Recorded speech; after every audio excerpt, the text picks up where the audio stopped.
எல்லாருக்கும் வணக்கம்.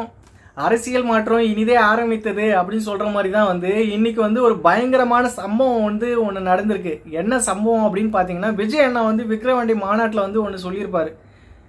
என்னோட அரசியல் கூட்டணிக்கு யார் வராங்களோ அவங்களுக்கு ஆட்சியிலும் பங்கு அதிகாரத்திலையும் பங்கு அப்படின்னு சொல்லிட்டு விஜய் அண்ணா மாநாட்டில் சொல்லியிருப்பாரு.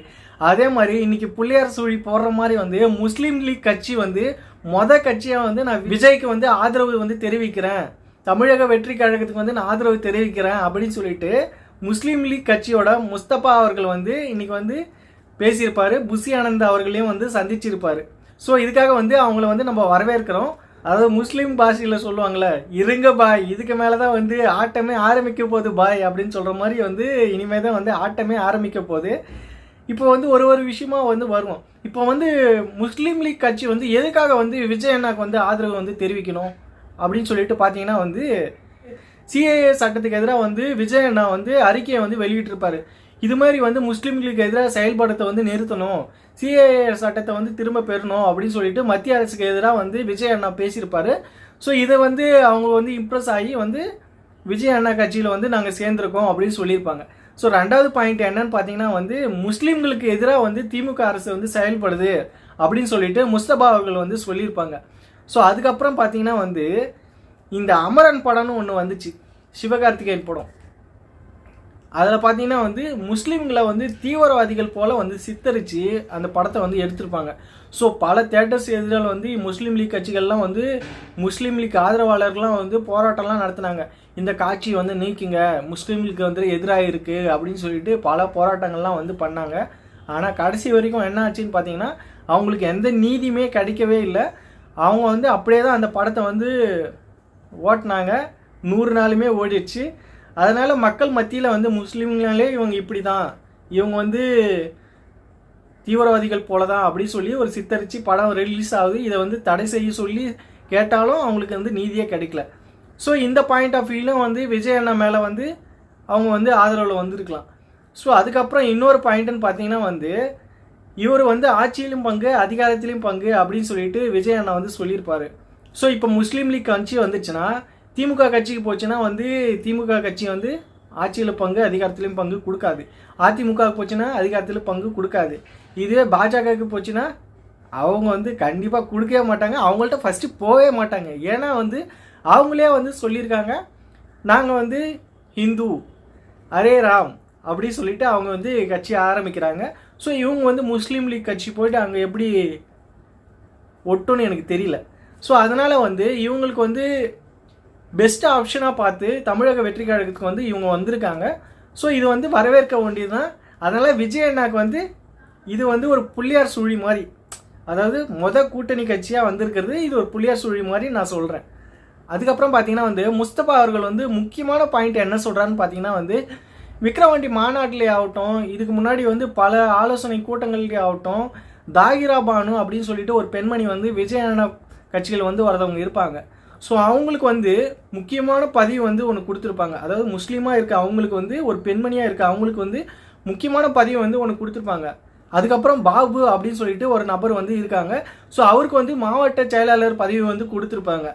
ஸோ இது மாதிரி முஸ்லீம்களுக்கு அவர் பல நலத்திட்டங்களை செய்கிறாரு, பல பதவிகள் கொடுக்குறாரு அப்படின்னு சொல்லிட்டு முஸ்லீம் லீக் கட்சி என்ன பண்ணுதுன்னா விஜய் அண்ணாக்கு ஆதரவாக நிற்கிது. நாங்கள் 2026 இவர் கூட்டணியில் நாங்கள் பயணிப்போம், இவரை நாங்கள் வெற்றி பெற வைப்போம் அப்படின்னு சொல்லிட்டு முஸ்தபா அவர்கள் முஸ்லீம் லீக் கட்சி இவருக்கு ஆதரவாக நாங்கள் செயல்படுவோம் அப்படின்னு சொல்லிட்டு விஜய் அண்ணாக்கு ஆதரவாக செயல்படுவோம்னு சொல்லிட்டு இப்போ முஸ்லீம் லீக் கட்சி முடிவு பண்ணியிருக்கு.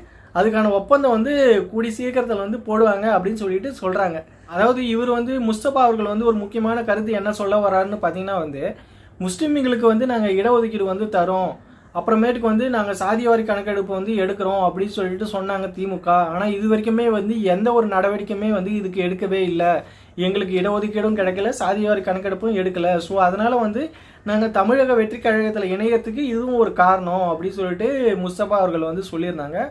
இப்போ முஸ்லீம் லீக் கட்சி மட்டும் இல்லை, அதுக்கப்புறம் ஆல் இண்டியா என்ஆர் காங்கிரஸ் அப்படின்னு சொல்லிட்டு ஒரு கட்சி ஒன்று இருக்குது. அது எங்கே இருக்குதுன்னு பார்த்தீங்கன்னா பாண்டிச்சேரியில் இருக்குது.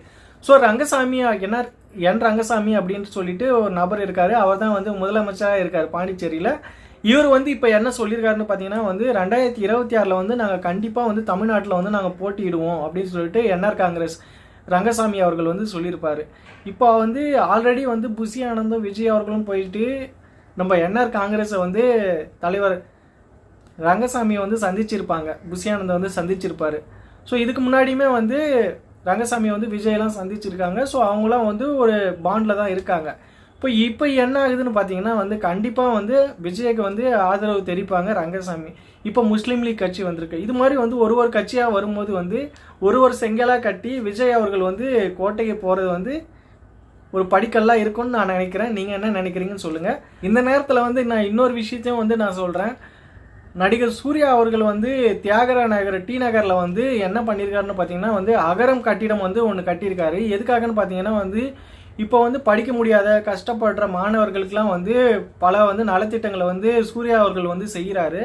எந்த ஒரு எதிர்பார்ப்புமே இல்லாமல் மாணவர்கள் கல்வி தான் முக்கியம் அப்படின்னு சொல்லிட்டு அவர் வந்து கல்வியில் வந்து பயங்கரமாக ஃபோக்கஸ் பண்ணி மாணவர்களுக்கு வந்து பயங்கரமான நலத்திட்டம்லாம் வந்து செஞ்சிட்ருக்காரு சூர்யா அவர்கள் வந்து.